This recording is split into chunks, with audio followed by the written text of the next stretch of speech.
Whoever this energy is, nakakausap mo siya. Yes, nakakausap, parang kilala mo siya, ganun yung vibe, no? Okay. Yung iba sa mga na-pick up ko, hindi naman sa ayaw niyo yung love. Actually, gusto niyo yung love, pero sana dun sa person na gusto niyo rin, no? Karamihan sa mga energies na napipick up ko ngayon, okay? So, nakikita ko dito na kayo yung klase ng energy na nako-confuse, lalo na kapag kadalawa ang pagpipilian or more than one or two. Ang taray, ang haba talaga ng hair ng mga collective people ko. Bibigyan ko kayo ng isang napakamakapangyarihang tip, 'no, para madali kayo ritong ma-gets ninyo ang sarili ninyong feelings and emotions, 'no. Imaginin ninyo isa-isa yang mga nanliligaw sa inyo or kahit hindi nanliligaw sa inyo, yung taong, may gusto sa inyo, okey? Imaginin niyo yan isa-isa, isa-isa sila, 'no. Anong i-imagine ninyo? Imagine ninyo siya, 'no, na kini-kiss mo. Ngayon, 'pag hindi mo kayang idikit yung labi mo sa kanya or hindi mo kaya na maghalo ang laway niyo.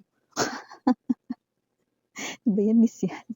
Para gets niyo talaga, 'di ba? 'Pag hindi niyo kaya, ibig sabihin, hindi niyo yan gusto. Kaya naman puwede niyo na rito na i-drop siya sa inyo ritong mga choices, 'no? Ngayon, kung pagdating dun sa parang dahil nga, 'no, gustong-gusto mo siya at kaya mo siyang yakapin at i-kiss, you know, ibig sabihin gusto mo siya, yan. Oh, gawin niyo ngayon, alam niyo na. Ngayon kunyari dalawa nanliligaw sa inyo, example, imaginin niyo sila tig-isa. Imaginin mo muna una na niyayakap niya kayo. Hindi ba kayo mandidiri o hindi niyo ba siya matutulak or matatampal? Kapagka lumusot siya dun, move forward na sa stage 2, 'no? Imaginin niyo naman na ikini-kiss niyo siya, 'pag dun plumakda siya at hindi mo kaya na i-kiss siya rito dahil naalala mo rito, 'no, yung kanya ritong laway na maghahalo kayo or baka naman naalala mo na medyo may pagka-yellow ang ipin niya.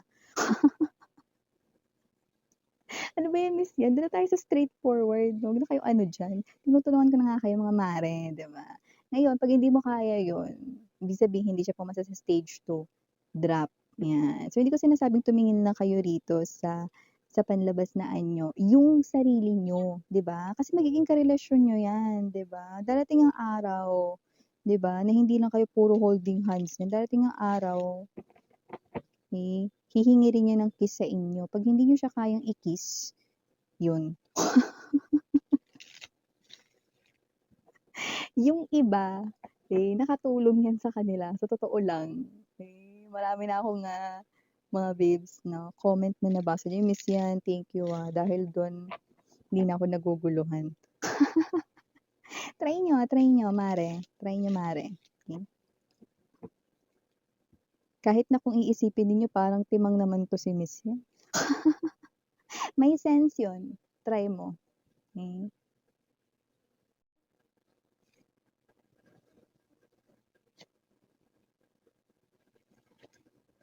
Oh, 'di ba?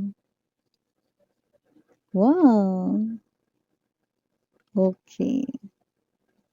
Okay. Yeah, I just heard paraluman. Yan mga babes 'no, alam niyo paraluman sa mga hindi nakakaalam, yes, alam mo miss yan.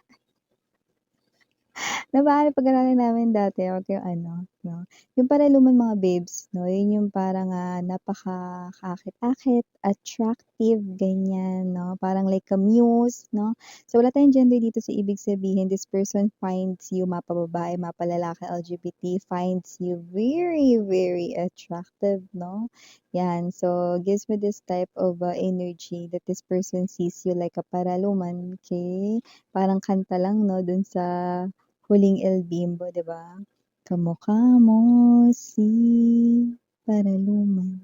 Yun, oh, ang lamig. Makapag-claim na malamig yung boses. O ikaw na dito, nagrereklamo ka. Akala mo ikaw songeries. Gamer. O tingnan na natin dito, ha. Oh. Linawin ko ha, hindi ito ex mo. This is a new energy here, no? Surrounding you guys. This person already nasa life mo na. Could be nearby. Bottom of the deck, we have the King of Swords. Ooh. Chariot and the Five of Swords. Okay, nice. So, sa nakikita natin dito, this person here is a new person, yeah. Kasi nakikita ko dito na hindi siya dito naka-relationship mo, like hindi pa. Wala pa kayo ditong legendary history when it comes to your love life. Hindi mo pa siya naging ex. Now, this person is someone brand new. Pero for a lot of them, they are already present in your life. Yes. Okay, this person here ay possible na high chance na nakatrabaho mo or kapitbahay. Nakita natin na dito. Okay, so whoever this energy is, look at that. Napawawa ko the world with the world card energy, Eight of Swords and the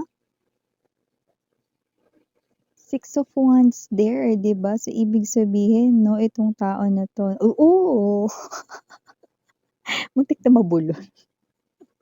I'm hearing that song, no? Babaeng saksakan ng ganda, ha, ha, ha, yan o.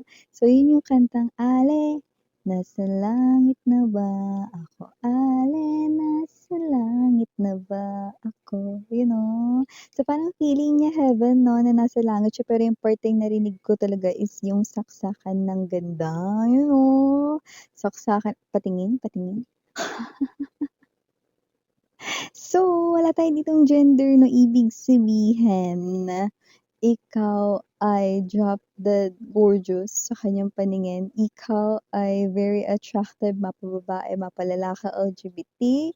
Ibig sabihin, napakagwapo mo, napakaganda mo sa kanyang paningin, no? At hindi malabong may mga iba ring mga nakapila sa iyo rito na magparating ng kanila ritong adoration, admiration, and sabihing ikaw ang kanilang inspiration. So, gaya niya, alam niyang marami rin ditong mga gustong magparating at magpahatid ng kanila ritong pagkagusto at pagkahumaling sa'yo. Uy!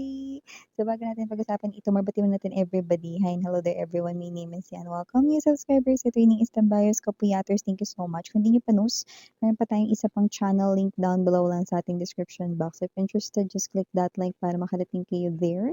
Araw-araw nag-upload tayo ng collective readings for all signs to on it. Yung nga ating gender dito sa bahay, lalaki, LGBT, lahat ay welcome. Possible din na mag-switch ang roles because this is general reading. And at the end of the day, everybody, you hold your free will with you, like free mo yung gamitan anytime, anywhere. Okay? So let's get into this reading. By the way, timeless ito. Ibig sabihin, pwede nangyari na to some of you. To some of you, pwedeng nangyayari na ngayon. And to some of you, pwedeng hindi pa, pero mangyayari pa lang dito. Mars. You know, Mars. Mare. You know. And yun nga, no, pag-usapan na natin ito. Okay, who is this mysterious guy, mysterious girl right in here who finds you very mysterious then?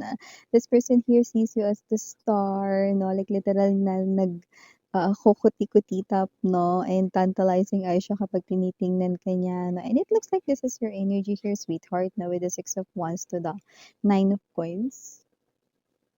You're paying attention with whatever it is that you're doing. And this person here finds that time na mas convenient para sa kanya. What do you mean, Miss Yan? Ibig sabihin, kapag may ginagawa ka, yun yung parang oras na sinasamantala niya para titigan ka, you know. Pero whatever the case may be, kay iba sa inyo, pwede nga nagpo-focus talaga kayo sa ginagawa ninyo to the point na kahit parang feeling ninyo may nakatingin sa inyo, parang, hindi niyo na yun na pinapansin 'no, or whatsoever, okay?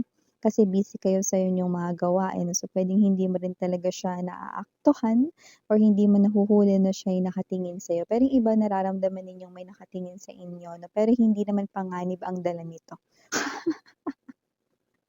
Huwag kang mabahala, may nagbabantay sa dilim, you know?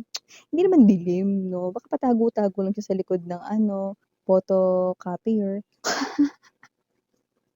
or sa likod ng cabinet na may mga kape, 'yan 'no. Yung karamihan sa kanila kasamahan niyo sa trabaho, yung nakikita ko rito. Tamang tingin sa inyo 'no, tamang kunwari walang mali siya yung mga tinginan, pero sa totoo lang, sobrang gandang-ganda siya sa inyo. You look like a paraluman right in here, you look like here saksakan ng kagwapuhan, saksakan ng kagandahan 'no. Wow, 'no, nakakaloka yung mga nagfi-fit lahat rito 'no, ng mga mensahe 'no, na iisa lang dito ang sinasabi, 'di ba? And this person feels like heaven, para siyang nakasakay sa mga ulap 'no, sa alapaap dito 'no, pa-float, float, float, float, float siya sa langit, 'di ba? Ganyan yung feeling 'no, very high 'no, very high because of you. This person here thinks that you are someone here 'no, who is like a heaven, and whoever it is na mapipili mo rito 'no, sa mga nanliligaw sa'yo or sa mga umaaligid-aligid sa'yo or sa mga nag-e-express na gusto ka nila, yung feelings nila for you 'no, kung sinong siyang mapipili mo, ay naku, napakasuwerte naman ng taong 'yan. That person must be the luckiest man or woman alive kapag kayo ng napili mo ano. So, this person here, ute, 'di ba? How was it? 'Di ba ganyan ka niya tingnan. So, ibig sabihin napakataas ng tingin niya sa'yo with the star card energy 'no, to the point that this is you. Look at that. Look at the magic 'no, it looks like the powers dito 'no, na kinakalat mo rito. It could be, long hair but doesn't have to be. You could be as well here, hindi naman long hair but you are someone na gusto mo laging maayos yung hair mo, 'yan. And, you could be someone here not really knowing that you are very attractive 'no. Yung ugali mo nagma-match rin dito mga babes 'no, sa iyo ritong energy. So, wow, okey. So, if you think na "Sen ako, hindi ako 'yan kasi hindi naman ako kasing ganda ni Barbie Imperial." Or whatever that is 'no. Hindi yun gano'n mare, ibig sabihin lahat ng tao ay may type. So, ang person na ito, ikaw ang kanyang type 'no, and it looks like hindi lang siya yung may type sa'yo na everybody ay meron din ditong type sa'yo 'no. For a lot of them, they want to be, with you, to try 'no, na ligawan kayo 'no, kasi nga naman baka magustuhan mo rin sila 'di ba? So, ayaw nilang masayang or ma-put into waste ang kanila ritong opportunity. Eh, lalo na karamihan sa inyo available pa kayo 'no, pero yung iba parang nagpe-pay attention kayo more sa inyong finances, savings, career, job, or even business, or maybe you could have both, okay? So, I do see that this is them 'no, na parang hindi dito magkandamayaw, na ag-aaligaga 'no, they are all, wanting na mapansin mo 'no. They want to get noticed by you, okay? And this person here nagsa-stand out dito because grabe kung paano ka niya i-describe. Saksakan ng ganda, saksakan ng kagwapuhan, nagma-match daw yung energy mo sa'yo ritong ugali, sakang paraluman. Wow! 'Di ba? And this person here, nasa langit na ba ako? What? Lahat gustong pumunta sa langit pero walang gustong mauna. Pero siya, sa paglalarawan dito na nasa langit na siya, wow, just by looking at you, okay? Wow, feels like 'no, lahat ng mga pinagdadaanan niya naglaho na lang ng bigla dito. See, ute. Okay, is this person here still? Nasa kanya ritong sanity, naku wala na dahil itong person na 'to ay talaga rito 'no, na talagang sobrang humaling na sa'yo, okay? Wow! So, whoever this energy is, like what I've mentioned, this could be someone here nearby, could be already in your community or environment, same barangay or even your kapitbahay, okay? Or this person here could be kasamahan sa work, sa iyong negosyo or katrabaho. Wow! And whoever this energy is, this person here could be, meron siyang, backpack dito 'no, pero yung iba backpack, sling bag, yun nakikita ko dito ang gamit nila, and it's color black. Okay?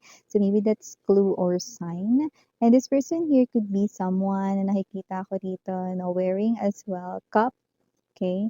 Hindi yung pang jeje cup, Hindi rin yung pang mga rapper na cup 'no, kundi yung cup 'no, na essential cup 'no, yung cup na normal lang Ganon, mga ganon. Okay? So, I don't know, okay, but this person writing here is giving me the vibe na simple lang siya rito and minimalist sa kanya ritong mga suotan, like casual lang, no? And this person here could be owning those na minention ko. Cup, even the cup is color black. Maybe this person here is fond of color black, but I'm not literally getting na favorite niya yung color black. Maybe gusto niya lang yon, okay, sa mga gamit niya. Okay? May mga ganun naman, yung hindi favorite yung color pero gusto niya ganun yung mostly sa mga gamit niya. So, all black yon, the cup black, the backpack black, okay? Or the sling bag black, okay? So, moving forward na tayo sa ating initials. We have capital letter K, capital letter M, capital letter P, capital letter B as in boy, capital letter J, capital letter C, capital letter O, and capital letter L. For small letters, we have S, T, E, G, T, P, and last but not the least, we have H. So these are all the messages I've got right here for ya, sweethearts. Again, I'm your Yana, only for the girls and Yana, do not for the boys. Please do check out other channel, yung ating doll meme, which means Goddess of the Moon in Korean. Everyday nag-upload din tayo ng collective readings for all signs done. Okay, so pwede kayo magpatambay-tambay here and there. For interested sa mga personal readings, no, mangyari lang na mag-message nyo sa nakita ninyo sa ating screen sa intro. Okay, so ito naman yung mga mensahe natin. Sarang love and light. And